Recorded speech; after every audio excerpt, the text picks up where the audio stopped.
Hola, hola, mis estimados Legal Hackers, ¿cómo están? Muy buenas tardes. Qué gusto estar en esta segunda edición de nuestro Mex ICANN. En un mes, pues que ya casi se nos está acabando el año y ha sido muy retador este año en cuanto a todo lo que ha sucedido en todo el ambiente Legal Tech.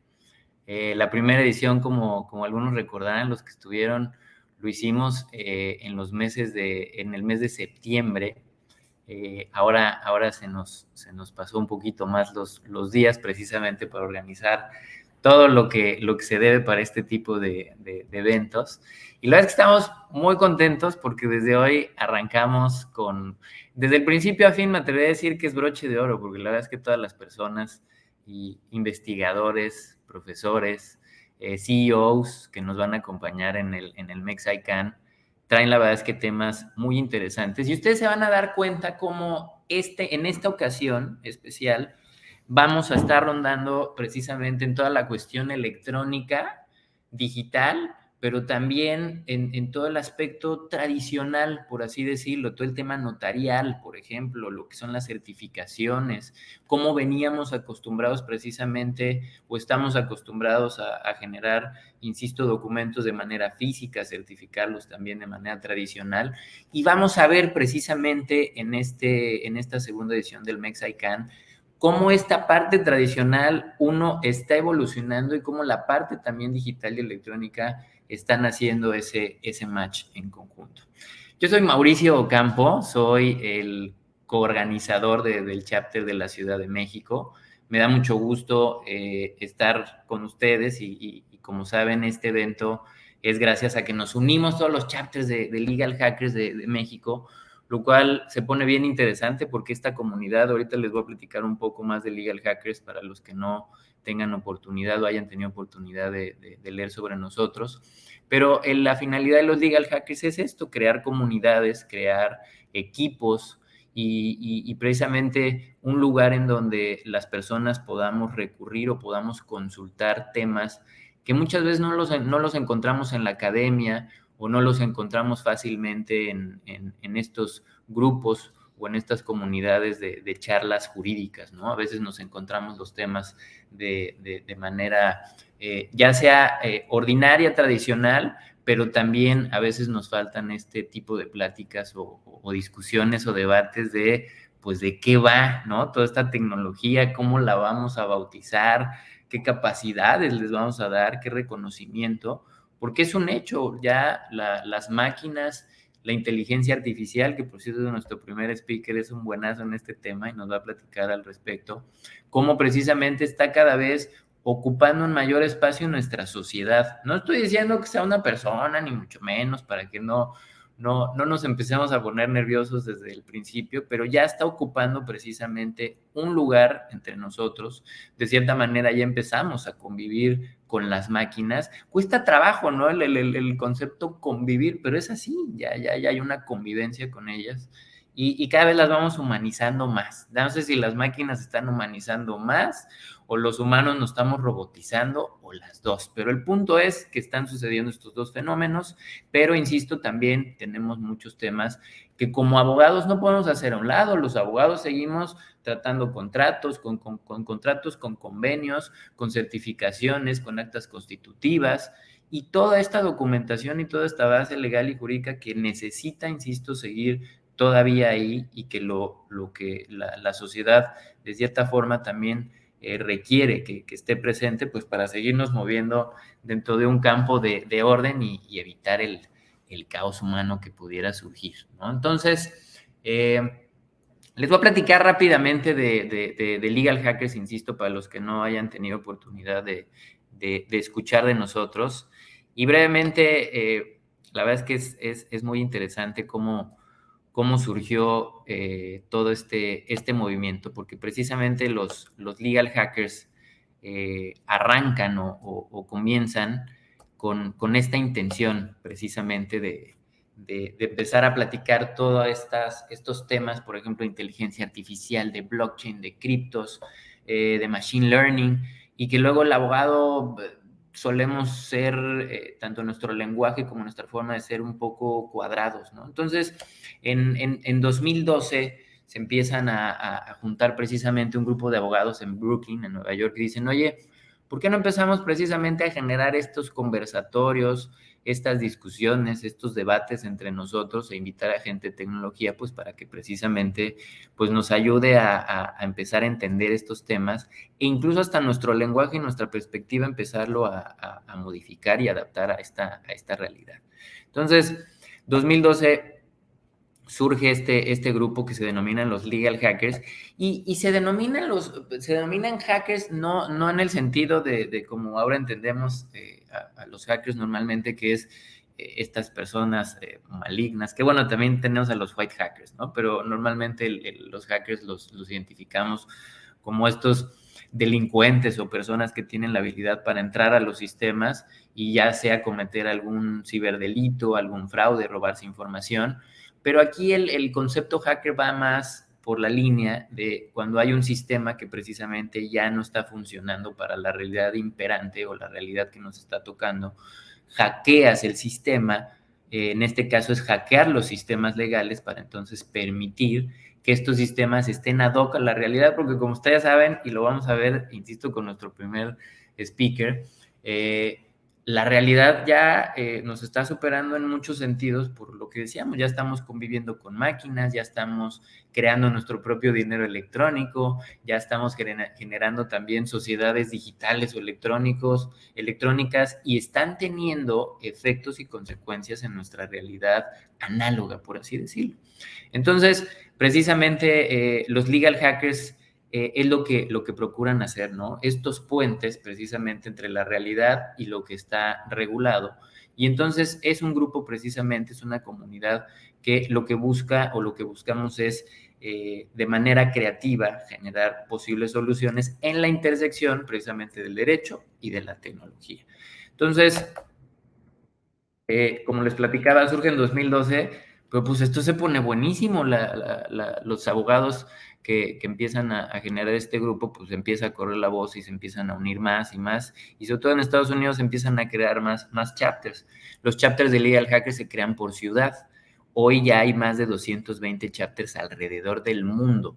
Me atrevería a decir sin temor a equivocarme que es el movimiento Legal Tech o movimiento legal pues más importante a nivel, insisto, mundial, porque estamos precisamente en muchas partes del mundo, en muchos países, y se pone muy interesante porque todos los temas entonces vamos teniendo la perspectiva desde diferentes lugares. Entonces eso es muy enriquecedor para los legal hackers.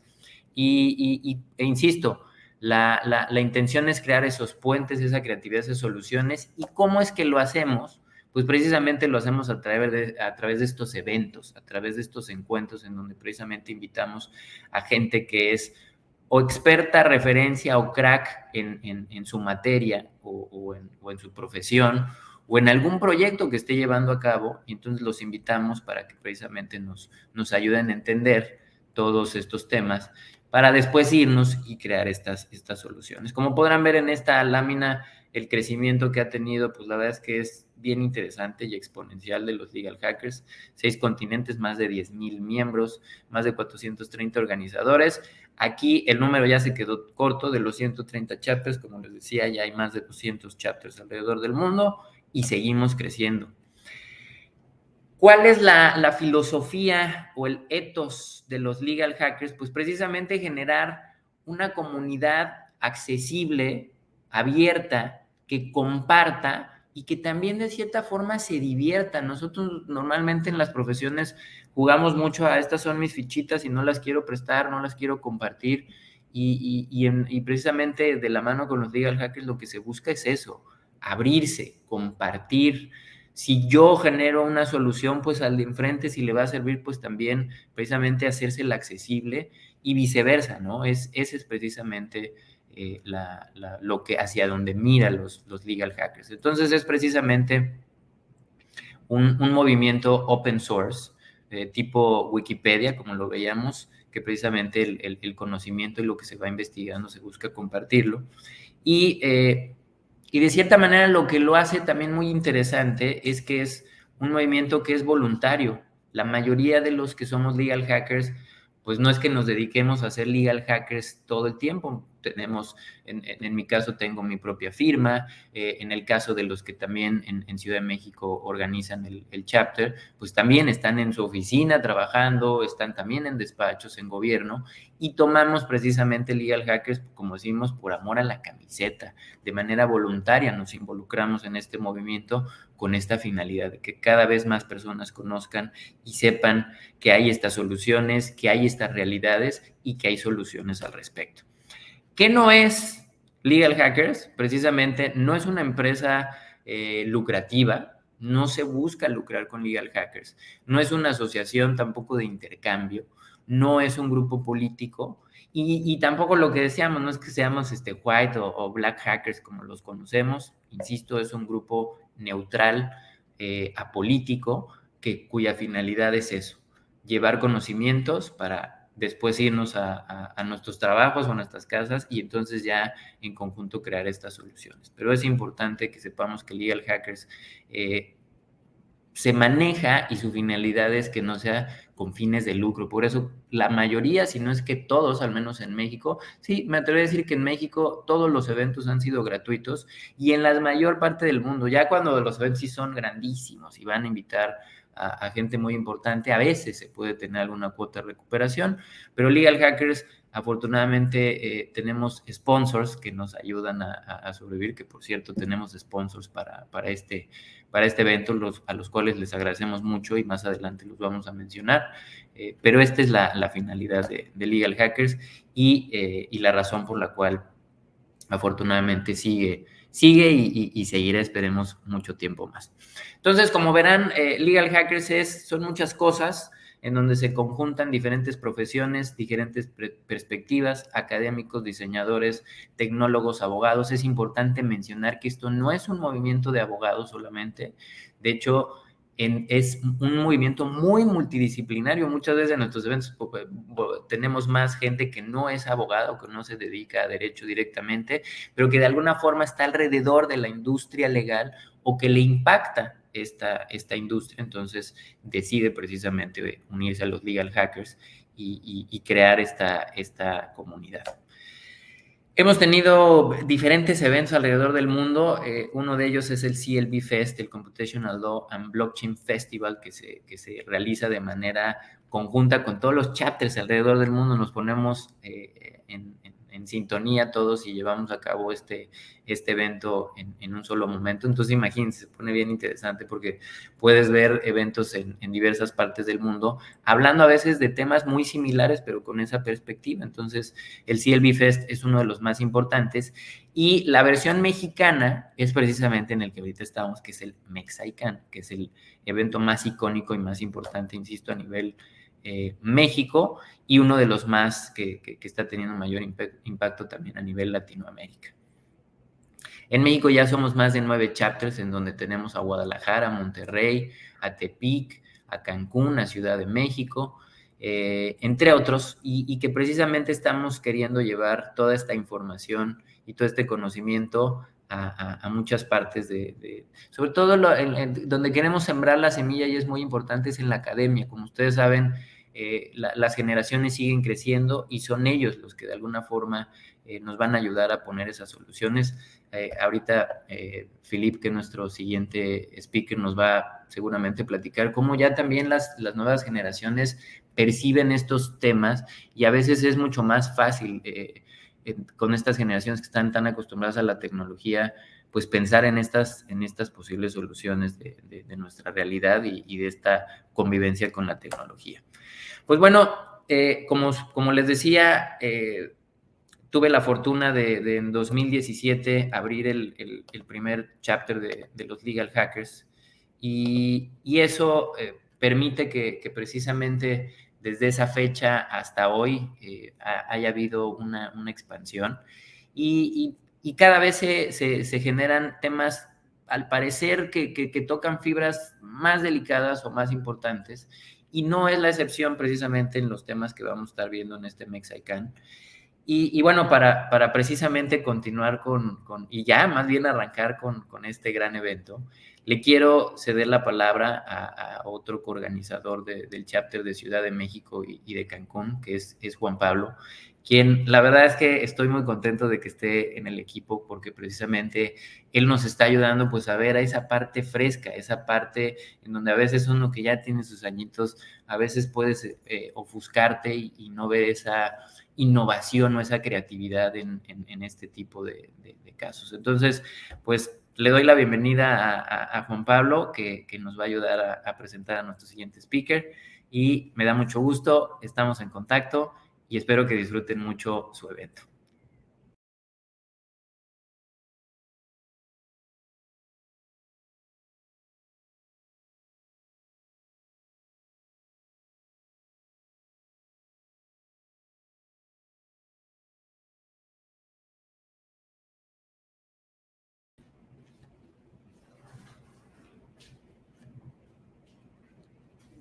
¿Qué tal? Muy buenas noches.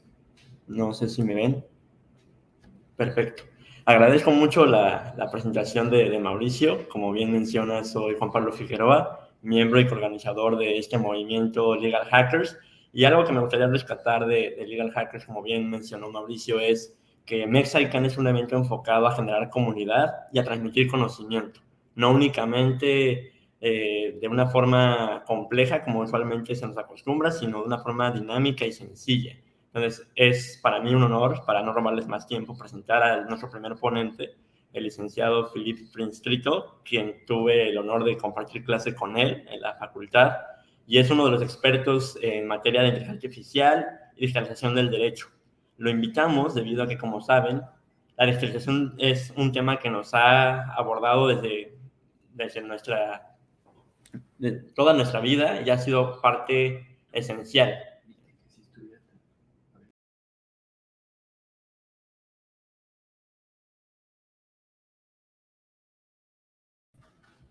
Perdón, hubo una falla técnica.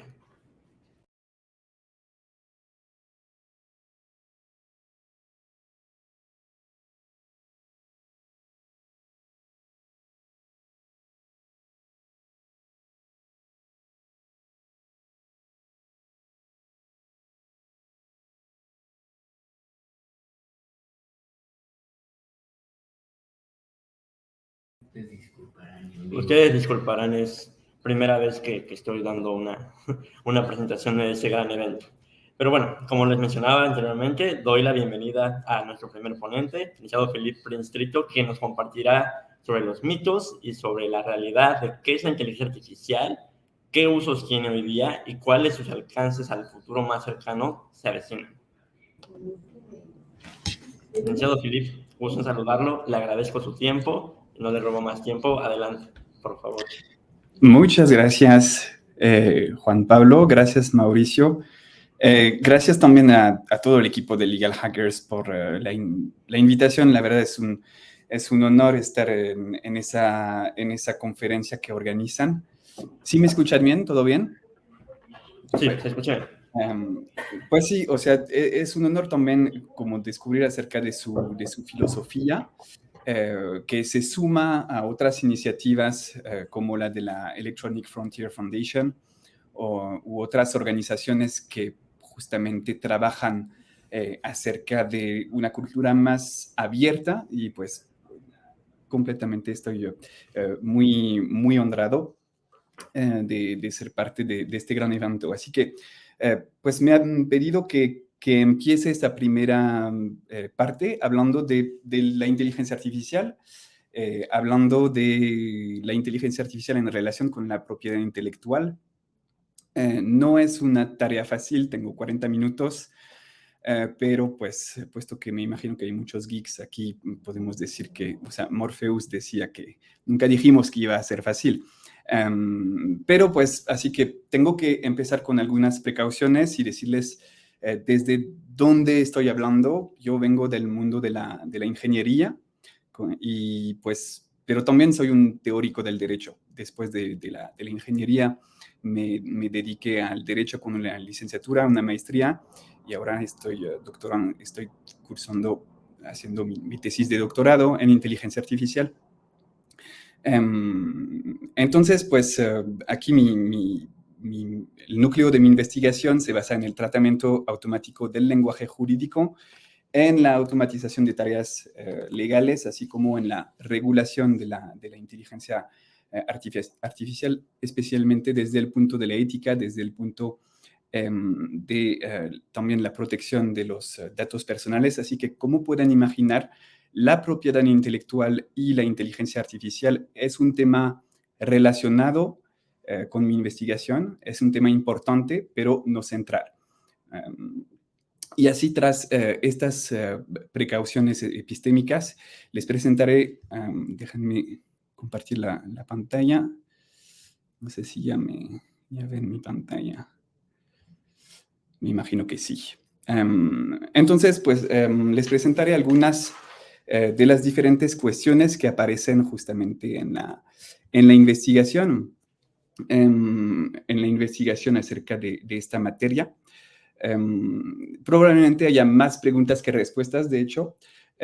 Así que para considerar esa cuestión de la inteligencia artificial y la propiedad intelectual y preparar esa conferencia, primero me planteé la cuestión del vínculo entre inteligencia artificial y los derechos de autor.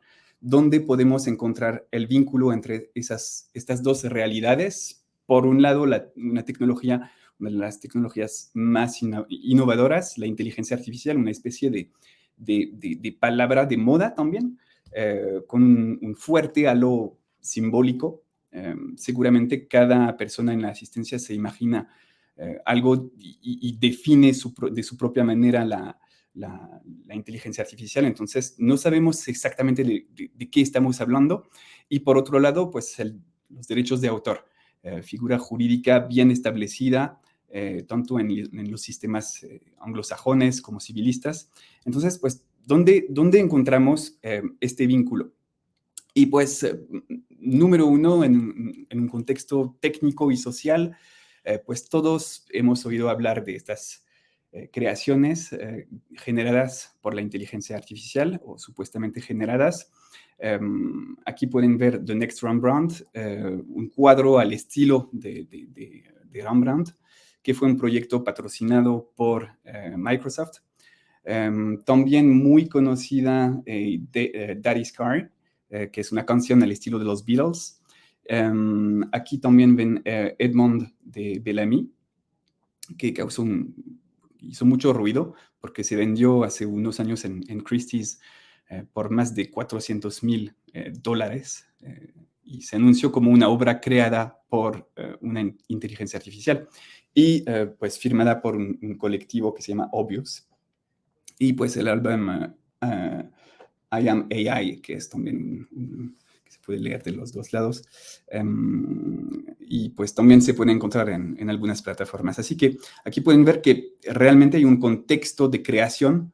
No voy a citar todas estas obras, o sea, hay un sinfín número de obras, pero pues también hay proyectos literarios.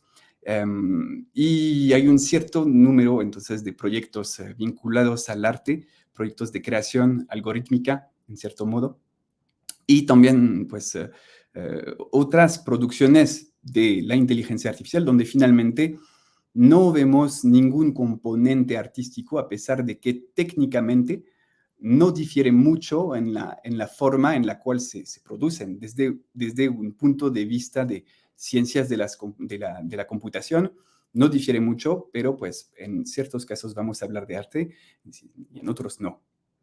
Bien, también hay que hablar del contexto político, jurídico, que se traduce aquí en varias iniciativas a nivel mundial, en muchos países, en muchas organizaciones internacionales también,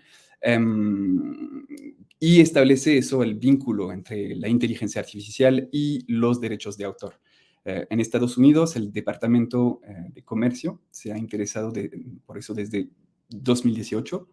También en la Unión Europea existe una resolución del 20 de octubre de 2020 sobre los derechos de propiedad intelectual para el desarrollo de tecnologías vinculadas a la inteligencia artificial y pues también otros tratados, tratado de la Organización Mundial de la Propiedad Intelectual sobre derecho de autor, sobre interpretación o ejecución de fonogramas, Entonces, pues aquí tenemos un contexto, y así que vemos que en ese contexto de la relación entre los derechos de autor y la inteligencia artificial, pero de qué realmente estamos hablando, como les decía en la introducción. Y aquí vemos que tuvimos, al menos del punto de vista jurídico, un pequeño cambio semántico, poco a poco, según los años. La primera resolución del Parlamento Europeo de 2017 hablaba de robots, y pues luego la ampliaron, porque en realidad el carácter corporal no interesa en estos temas, y entonces hablamos luego de inteligencia artificial. Hoy en día se habla más de lo que son los sistemas de inteligencia artificial, y en particular la propuesta de reglamento europeo sobre la inteligencia artificial, que también se conoce como AI Act, define los sistemas de inteligencia artificial, pero también la recomendación de la UNESCO sobre la ética de la inteligencia artificial, y pues siguiendo todos esos textos, la dirección de lo que recomendaba la OCDE desde ya varios años, de emplear ese término. Más recientemente tenemos la AI Bill of Rights, un blueprint publicado en octubre de 2022 por la Oficina de Política Científica y Tecnológica de la White House, de la Casa Blanca, que en este caso prefiere el término más amplio de sistema automatizado. Entonces, pues vemos que hay cierta cautela hoy en día a la hora de determinar de qué estamos hablando. Aquí les puse la definición que encontramos en la recomendación de la UNESCO sobre la ética de la inteligencia artificial. Los sistemas de inteligencia artificial son tecnologías de procesamiento de la información que integran modelos y algoritmos que producen una capacidad para aprender y realizar tareas cognitivas, dando lugar a resultados como la predicción y la adopción de decisiones en entornos materiales y virtuales. Entonces, lo que queremos aquí sobre todo es evitar una definición que se limite a enumerar las tecnologías cubiertas por la inteligencia artificial. Y ya aquí, por cuestiones obviamente de neutralidad tecnológica, y también porque podemos imaginar perfectamente que podría aparecer una nueva técnica, una nueva tecnología que escaparía a una definición demasiado restrictiva. Entonces, asistimos a definiciones jurídicas de la inteligencia artificial cada vez más amplias, lo que, por otra parte, es muy criticado por pues, los data scientists, ya que si ampliamos excesivamente la definición, entonces aquí se corre el riesgo de imponer medidas de reglamentación que serían inaplicables en una multitud de casos. Así que pues ya podemos pasar a las cuestiones relacionadas con los productos de esta inteligencia artificial. Y aquí hay muchas. Número uno, pues las cuestiones sobre los productos de la inteligencia artificial. Y aquí hay cuestiones vinculadas a la creación que intervienen en una fase previa sobre los datos de entrada, es decir, que muy a menudo vamos a tener inteligencias artificiales que funcionan gracias a la inspiración, a la ingestión de obras previas, es decir, que se van a alimentar de obras para constituir su producto. Por ejemplo, cuando les hablaba de Daddy's Car, aquí es una canción que está hecha a la manera de los Beatles. Entonces, los conceptores pues, han alimentado a la inteligencia artificial con música de los Beatles. Para crear The Next Rembrandt, pues también alimentaron a la inteligencia artificial con cuadros del pintor holandés. Y entonces se plantea la cuestión, ¿cuál es la situación de las obras que se usan con sistemas de inteligencia artificial? Y pues por otro lado tenemos también los datos de salida, siempre desde un punto de vista creativo, esta vez la cuestión de la protección de la producción, de lo que sale. ¿Qué hacemos con la producción? ¿Protegemos esta salida o no? Luego existen también preguntas acerca de pues, los propios sistemas de inteligencia artificial, con la propia herramienta, el sistema, ¿no? ¿Protegemos o no el sistema de inteligencia artificial? ¿Cómo lo protegemos? Por el derecho que se aplica para los softwares, empleamos esas técnicas específicas que conocemos, o un derecho de autor especial mediante patente, quizás también por el derecho sui generis sobre bases de datos, ya que el funcionamiento de la inteligencia artificial, pues, en muchos casos se va a apoyar sobre, requiere la creación de bases de datos, o tal vez por el secreto. En definitiva, aquí se abrirían varias vías para proteger esa herramienta que constituye el sistema de inteligencia artificial con diferentes enfoques también según el país. Luego, pues, también vamos a tener algunas preguntas que están relacionadas a los datos relacionados con la creación artística. Es decir, los datos subyacentes, los datos que están vinculados a la creación o surgen después de la creación artística. Podemos hablar aquí, por ejemplo, de todo lo que son los algoritmos de recomendación. Sabemos muy bien que cuando escuchamos música, cuando vemos películas en una plataforma, pues aquí las recomendaciones van ligadas a nuestras preferencias. Pero ¿cómo podemos poner a un artista en lugar de otro? Aquí la cuestión de lo que podemos llamar la descubribilidad de los contenidos está abierta. Hay mucho trabajo, especialmente, que les podría decir, en Francia, en Quebec, sobre la cuestión de exposición de los artistas con diferentes enfoques, ya sean por cuotas, por otras técnicas para favorecer la aparición de artistas con poca visibilidad. Y también está la cuestión en esos datos subyacentes de los datos de los usuarios, que está la cuestión de compartir los datos de los usuarios dentro del sector, porque estos datos de uso pues también revelan el comportamiento y crean valor. Cabe señalar aquí que algunos cazadores de tendencias se dedican a evaluar sobre esta base lo que funcionará y lo que no, cómo crear el próximo éxito, ¿no? de venta.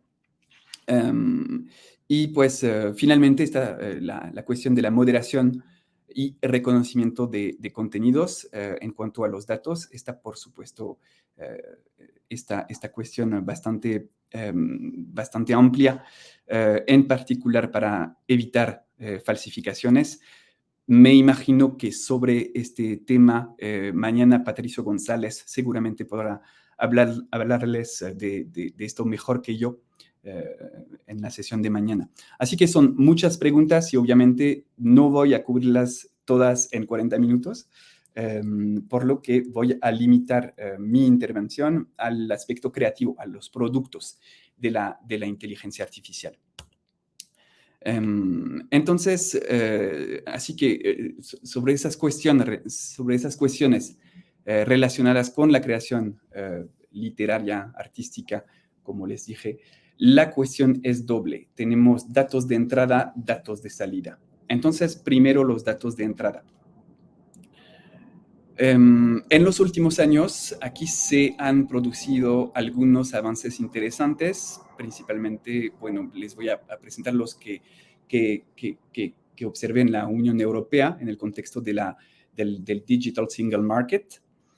La directiva aquí 2019-790 sobre los derechos de autor y derechos afines en el mercado único digital ha creado dos excepciones para la minería de textos y datos, lo que conocemos en inglés como data mining, y establece una definición de la minería de datos que ha sido pues transpuesta en varios estados miembros de la Unión Europea. Toda técnica analítica, automatizada y destinada a analizar textos y datos en formato digital a fin de generar información que incluya, sin carácter exhaustivo, pautas, tendencias o correlaciones. Es decir, esto es exactamente lo que hace un sistema de inteligencia artificial. Los sistemas de inteligencia artificial, y pues sobre todo si hablamos aquí de deep learning, de machine learning, usan esas técnicas de regresión lineal que sirven para establecer correlaciones. Así que pues esta directiva tiene aquí esa definición y establece de una forma muy amplia dos excepciones que se refieren pues a los derechos de autor, pero también a todos los derechos conexos al derecho, por ejemplo, sui generis de las bases de datos, y también se refiere pues a todo tipo de creación, todo tipo de obras, esas excepciones, con una condición, criterio del acceso lícito. Entonces, ¿qué son esas excepciones? Pues la primera excepción es que la extracción, o sea, la minería de textos y datos está autorizada para la investigación sin restricción. Es decir, el mundo el mundo académico, el mundo de la investigación, si tenemos un fin exclusivo para investigación científica, los titulares de derechos no pueden oponerse a la extracción de datos, a la minería de datos. Así que no pueden prohibir que busquemos en sus creaciones. Y la segunda excepción, que es también amplia, pero a la inversa, se refiere a cualquier tipo de uso, incluso comercial. Y aquí la excepción tiene un límite, es decir, que el titular de los derechos se puede oponer, en este caso, a la minería de datos y de textos. Y esto se conoce en inglés como lo que es el opt-out. Así que, pues, esto es muy diferente a lo que se trata en la legislación mexicana, ya que el artículo 148 de la Ley Federal de Derechos de Autor sí establece límites a los derechos patrimoniales, pero no en tan gran medida y, desde luego, no para un uso comercial. Pero la directiva europea nos da algunas pistas de lo que podría ser el derecho mexicano de mañana, ya que sabemos que existe una colaboración muy fuerte entre México y la Unión Europea en el marco del mercado único digital, del Digital Single Market, y también a través de la Organización Mundial de la Propiedad Intelectual, lo que asegura una cierta coherencia internacional, por lo que se acostumbra en esta materia a remitirse no solo al derecho nacional, sino a observar las tendencias legales en el extranjero. Entonces, eso para los datos de entrada. Y pues podemos pasar entonces a los datos de salida, ¿no? La cuestión la que ocupa gran parte de la doctrina, el estatus de lo que sale de la inteligencia artificial. Esta producción cultural que se asemeja a menudo a una obra original. Y aquí pues debemos preguntarnos, ¿no? ¿Por qué tengo la impresión cuando veo una imagen o escucho una música de que es una obra? Esta impresión nos vincula a un régimen jurídico, nos vincula al régimen de derechos de autor. Es porque parece una obra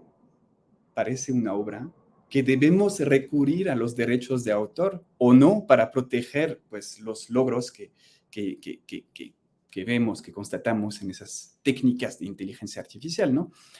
Y nos gustaría decir que sí, ¿no? Cuando comparamos ciertos logros humanos con otros que implican el uso de la inteligencia artificial. Aquí les puse pues una imagen generada por inteligencia artificial, Vegan plus Clip, y pues una obra de Marcel Duchamp.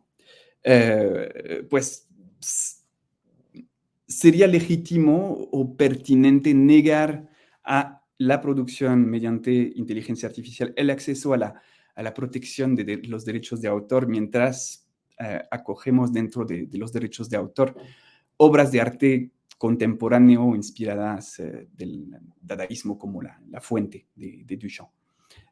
Entonces, pues todo está ahí. Parece muy difícil extraerlos del ámbito de los derechos de autor, porque aquí tenemos obras, pues al menos aparentes. Pero, pues, las cosas no son tan sencillas y sabemos muy bien que la intuición o la definición del lenguaje común no es necesariamente relevante en el derecho. Entonces, pues lo vamos a ver. Primero, algunas palabras sobre el proceso creativo y su vínculo con el arte. Pues en la raíz de la palabra está tecne, la producción o fabricación material, la acción eficaz en la antigua Grecia, y que se opone a la praxis de Aristóteles, que es la esfera de la acción propiamente dicha. Para Aristóteles, aquí el arte es una acción a partir del cual el humano produce una realidad que antes no existía. Entonces, en un esquema simple, ¿cómo se produce la creación? Pues bien, tenemos el cerebro humano y se va a nutrir de todo lo que le rodea, ya sea elementos de la naturaleza, obras de arte, experiencias, ¿no? Y entonces de este cerebro va a salir una obra. Pero pues esta obra estará completamente libre de pues una manipulación tecnológica, más que pues lo que ocurre en el cerebro, ¿no? Así que si analizamos cómo hace la inteligencia artificial, pues al menos si hablamos de un enfoque conexionista, es decir, pues que tenemos varias escuelas, ¿no? En la inteligencia artificial tenemos la inteligencia artificial simbólica, la conexionista, que es la que se usa hoy en día en la mayoría de los casos. El deep learning, por ejemplo, es un tipo de inteligencia artificial conexionista, donde vamos a tener datos y entonces vamos a tener esta base de inspiración y eso es lo que llamamos el training set, el conjunto de entrenamiento. Y luego vamos a inferir de estos datos un modelo que vamos a tratar de entender el modelo que gobierna esos datos para intentar producir algo que se inspire de estos datos, ¿no? Entonces, pues la pregunta aquí es si debemos deducir de este esquema que es comparable el deep learning al funcionamiento del cerebro humano. Además, cuando escuchamos hablar de deep learning, muchas veces pues vemos que se habla de redes neuronales, ¿no? De red neuronal, que busca imitar la red neuronal, el cerebro humano, ¿no? Aunque estamos muy lejos de esto, debemos concluir que la inteligencia artificial es un autor. Entonces, pues a partir de estas consideraciones, vamos a ver qué se ha intentado a nivel jurídico. Y pues justamente, pues hubo en el pasado algunos intentos de sistemas jurídicos que iban justamente a reconocer o abogaban como recomendaban reconocer un estatus de persona para los sistemas de inteligencia artificial.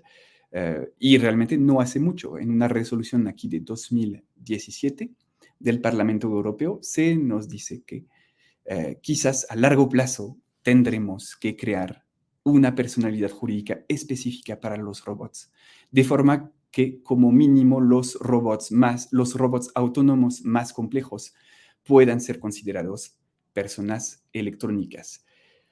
Queda por ver qué es un robot sofisticado también. O sea, aquí la expresión es un poco ambigua. Y pregunta aquí, cuestiona el límite, ¿no? Cierto, podemos hoy yo creo rechazar este argumento por dos razones. La primera es que este antropomorfismo del Parlamento Europeo es poco serio. En primer lugar, porque desde un punto de vista técnico, la autonomía de la inteligencia artificial hoy en día es muy exagerada.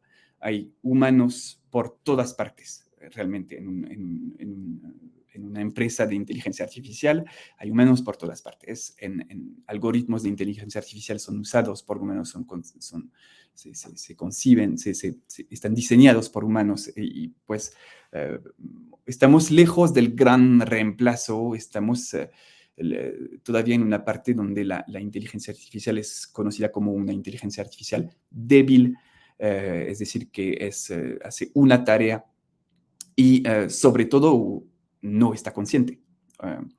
No está consciente, no tiene conciencia, no tiene emociones, lo que no quiere decir que no sea interesante, o sea, es enorme lo que podemos hacer con la inteligencia artificial, pero tampoco pues tiene sentido proyectar cosas que no existen.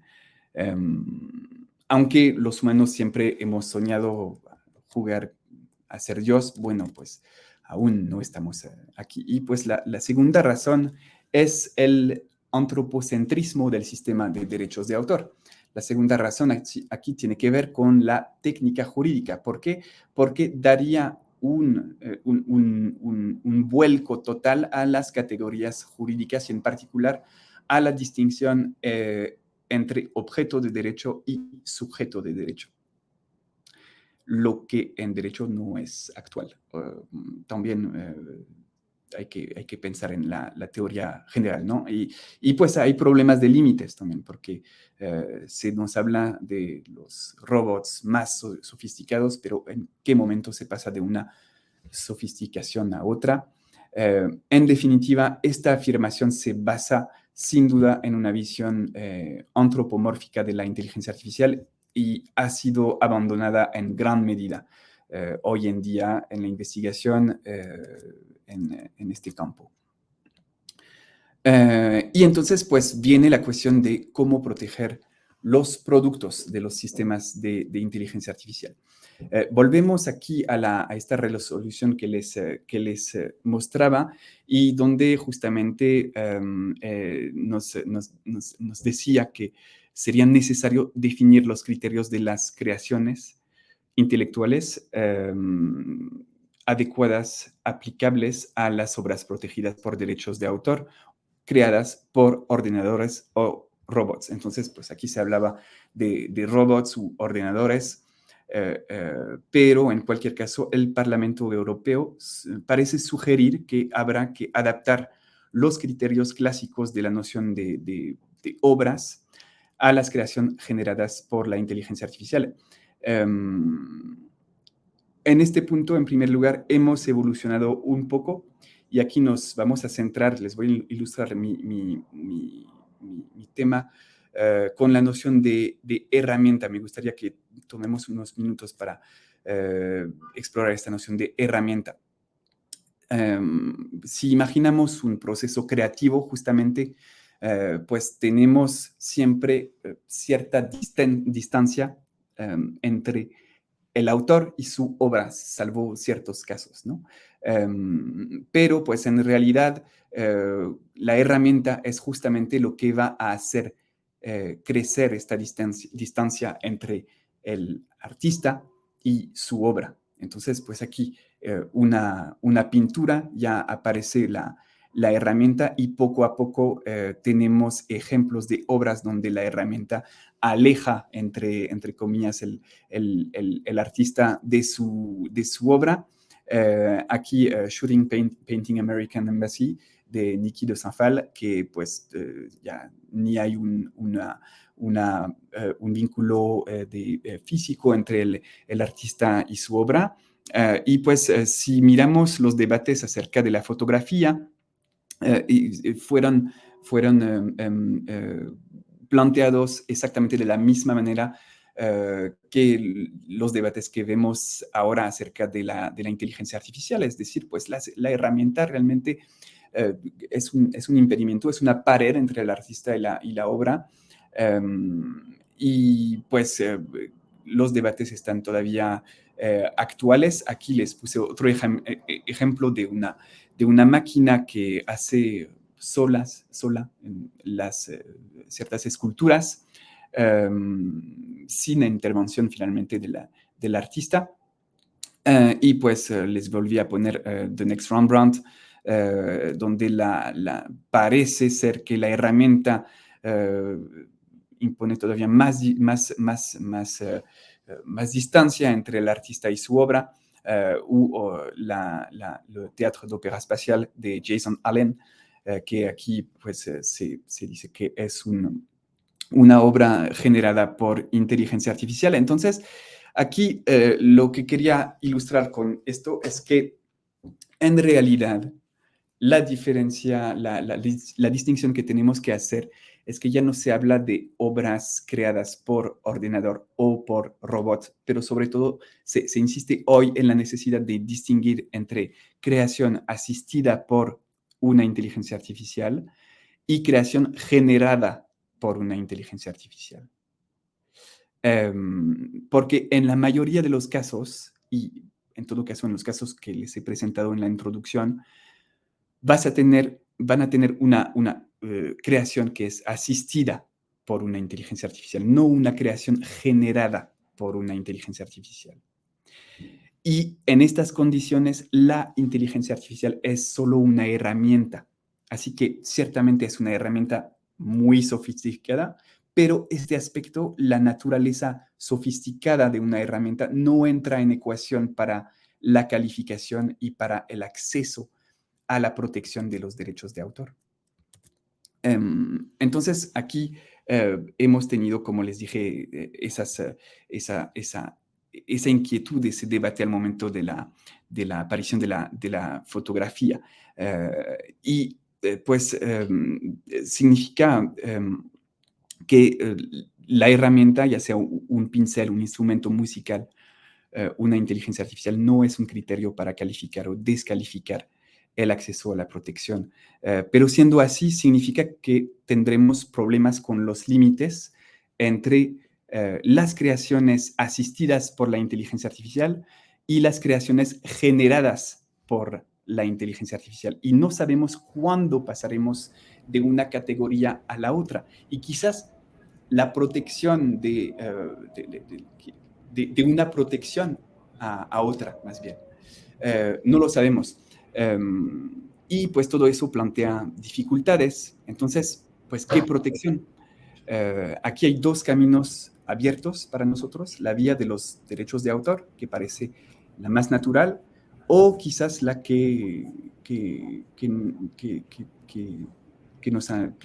o sea, otra vía que podría ser otras vías que difieren un poco del derecho de autor. Entonces, en primer lugar, vamos a ver la vía de los derechos de autor, y aquí se plantean dos cuestiones. Obviamente, de un punto de vista jurídico, la calificación y pues luego el régimen. Entonces, si hablamos aquí de la calificación, en primer lugar, podría la creación algorítmica, es decir, la creación generada por la inteligencia artificial, calificarse como obra en el sentido de la ley de derechos de autor. Y aquí pues conocemos la definición de una obra, es un concepto marco. En México, una obra es una creación de forma original, una condición con esa condición de originalidad y entonces pues no vamos a hacer toda la historia de esta noción de obra, pero digamos que si lo acercamos con la noción de inteligencia artificial, aquí hay tres preguntas que surgen. El vínculo con el autor físico, la cuestión de la originalidad y finalmente el criterio de la conciencia de la creación. Y estos tres elementos podrían en última instancia pues impedirnos calificar estas producciones de obra. Entonces vamos a ver estos tres puntos.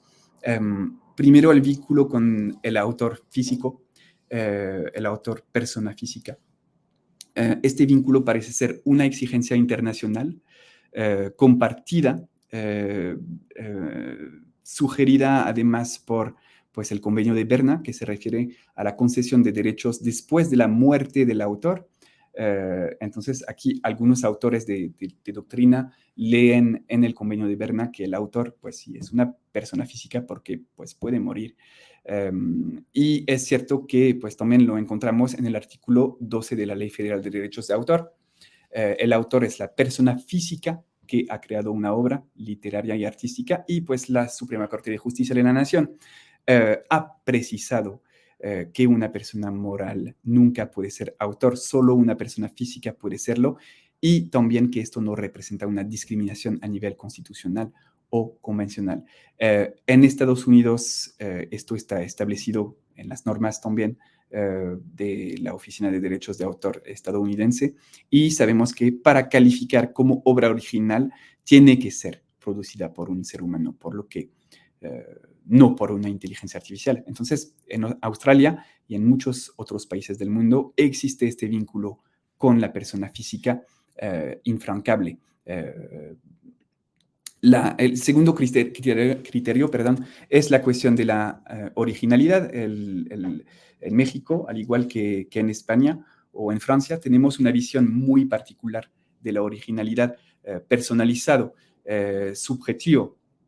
Aquí, según el INDAUTOR, la originalidad es una obra que se satisface cuando se refleja la personalidad del autor que lo ha creado. También aquí la OMPI se suma a esa definición de personalidad del autor por contener la forma de expresión que éste ha elegido. Entonces, el autor aquí se entrega a su obra, es como una extensión del autor.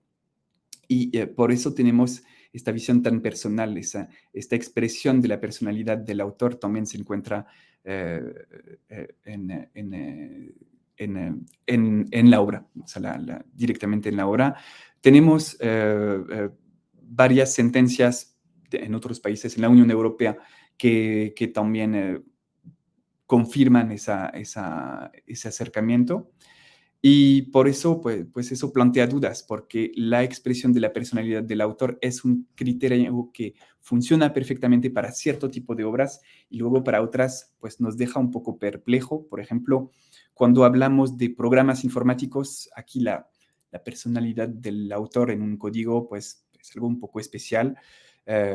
Y pues luego hay obras que donde está más difícil establecer esta personalidad del autor, esta originalidad, por ejemplo, pues una obra anónima.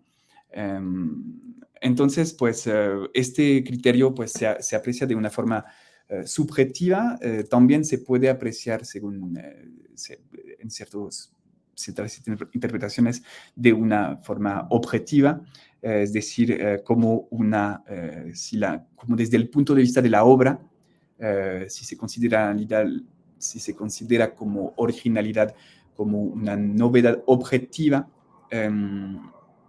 lo que suena un poco a un argumento circular, que entonces tiene también sus límites a la hora de valorar el criterio de novedad.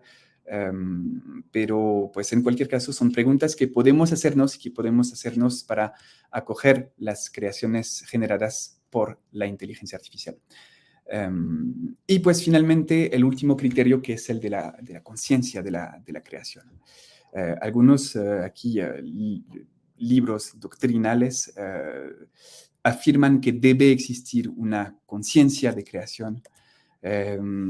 Entonces aquí se encuentra también, por ejemplo, creo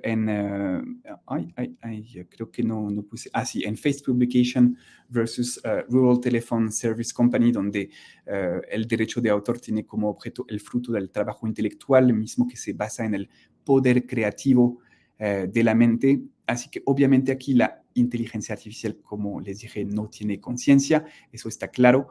Y sobre todo, ninguno de los participantes en la creación algorítmica es ni siquiera vagamente consciente del resultado a conseguir. Sin embargo, pues ese criterio es presente, es vago, pero pues sí, no sabemos exactamente qué debemos tener en cuenta. Si en el contexto de la inteligencia artificial tenemos que tener en cuenta el proceso, la conciencia del resultado. En cualquier caso no se trata del dominio material de la creación. La calidad del autor no puede reconocerse en el simple intérprete material. Pues sin embargo, pues ese criterio de conciencia es un criterio bastante débil que no cerrará la puerta a la protección, por cierto. Bien, entonces, pues, ¿qué significa todo esto? Significa que si mantenemos la calificación de obra, entonces la interpretación de los criterios de protección tendrá que evolucionar. Y pues también será necesario aquí identificar a un autor, por lo que la gran pregunta es ¿dónde estará este autor? Y eso es el tema de la titularidad y por tanto el tema del régimen. ¿Quién es el autor? Esa es la primera pregunta. De entrada podemos excluir al usuario, es decir, a la persona que solamente va a pulsar un botón. Esa persona no va a tomar decisiones creativas, es decir, que no va a utilizar la inteligencia artificial como herramienta para crear, sino que pues él mismo sería el títere de la inteligencia artificial. Entonces creo que aquí podemos excluir a esa persona y eso es una interpretación doctrinal compartida también por varios autores. Y entonces aquí se plantea la cuestión del diseñador de la inteligencia artificial creativa. Por supuesto, sería un autor pues indirecto, pero pues sigue imaginando el campo de las posibilidades. Entonces, en cualquier caso, su personalidad se va a reflejar en el sistema que va a ofrecer. Hay varias posibilidades aquí. Número uno, pues podemos redefinir el acto de creación. Podemos encontrar aquí en la literatura, algunos sugieren una redefinición de este acto como algo más complejo, con la creación por transitividad, por delegación. Incluso hay una decisión en China al respecto, en el caso Shenzhen Tencent contra Shanghai Yinchuan, perdón por mi chino que no es nada perfecto, ni siquiera cerca. El tribunal aquí consideró que el contenido generado por el software Dreamwriter constituía una obra escrita.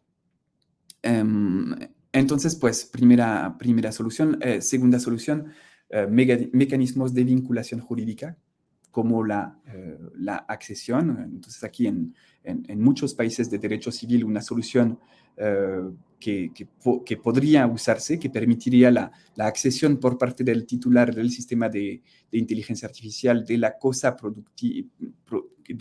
que produce, de los frutos del mismo. Otros aquí van a oponer que serían obras sin autor. Sin autor, con aquí pues sí, muchos trabajos doctrinales a este respecto, de incluso autores muy, muy conocidos.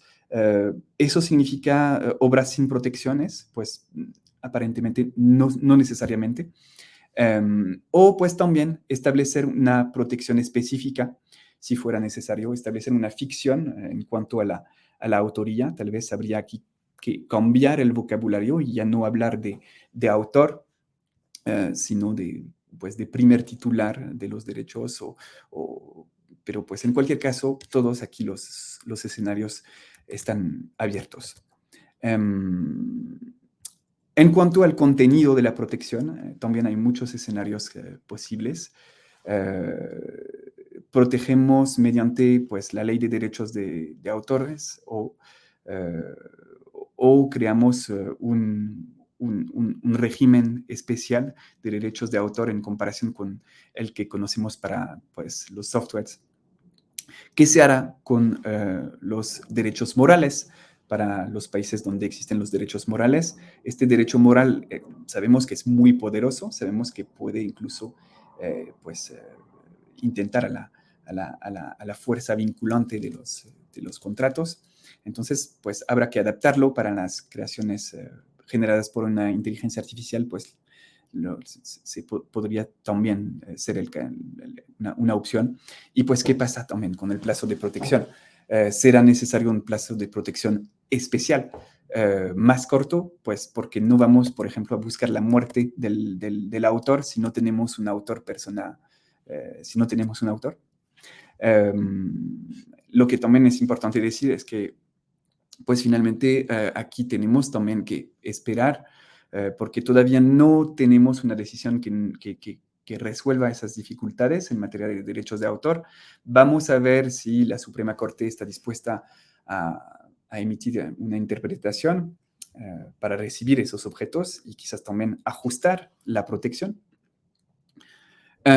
Y pues podemos también aquí sugerir la exploración de otros medios de protección, atribuir aquí derechos patrimoniales y morales al diseñador de la herramienta en detrimento potencial del usuario de la misma, pero pues si hablamos aquí de obras generadas por la inteligencia artificial, pues aquí el usuario finalmente no tiene un papel.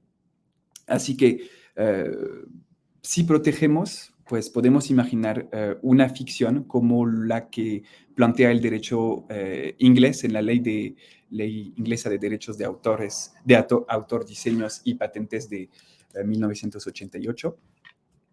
Perdón, estoy... Ay. Y pues entonces eso puede ser una opción.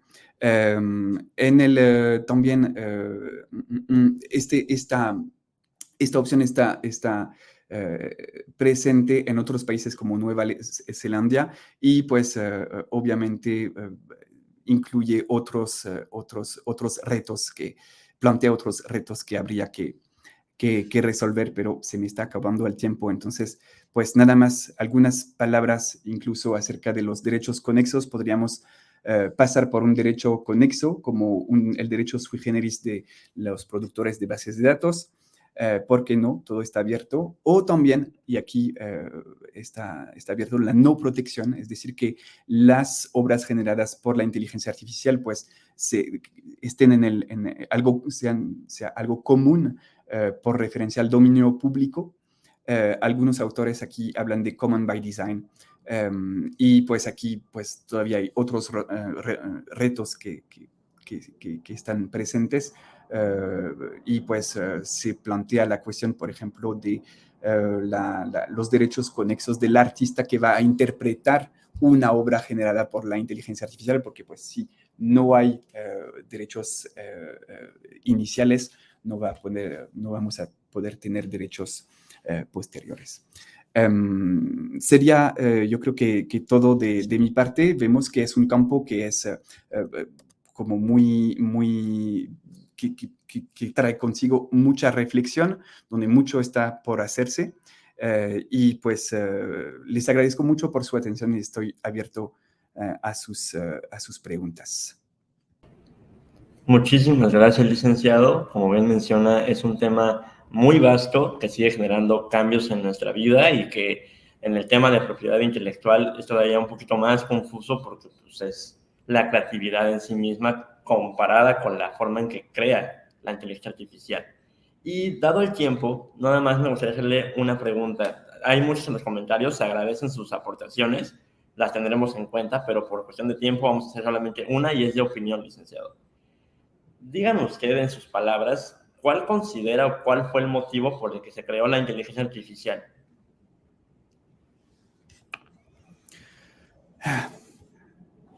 No me gustan las preguntas de opinión, pero voy a intentar contestar.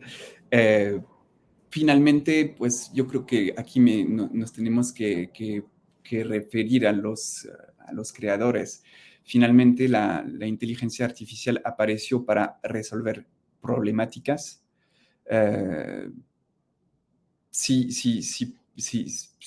de un punto de vista de la opinión, yo diría que sí, sería resolver problemáticas que necesitan un grado de entendimiento acerca del mundo que es demasiado complejo para tener todas las variables en mente.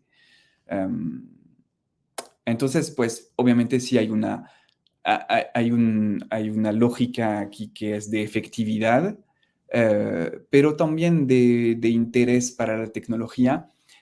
Es cierto que también en la literatura vemos esta cuestión de la emancipación del humano, que hay todo este proyecto de un humano liberado de todas las tareas repetitivas y las tareas que son laboriosas, para considerar que el humano sea un ser que se pueda dedicar a lo que le gusta hacer y en última instancia al arte. Entonces, pues es un discurso que es presente, yo creo que desde los años 50 o antes. Entonces, pues aquí sería un poco paradójico tener este discurso aquí, donde en esa conferencia donde justamente estamos apostando a que la inteligencia artificial incluso nos pueda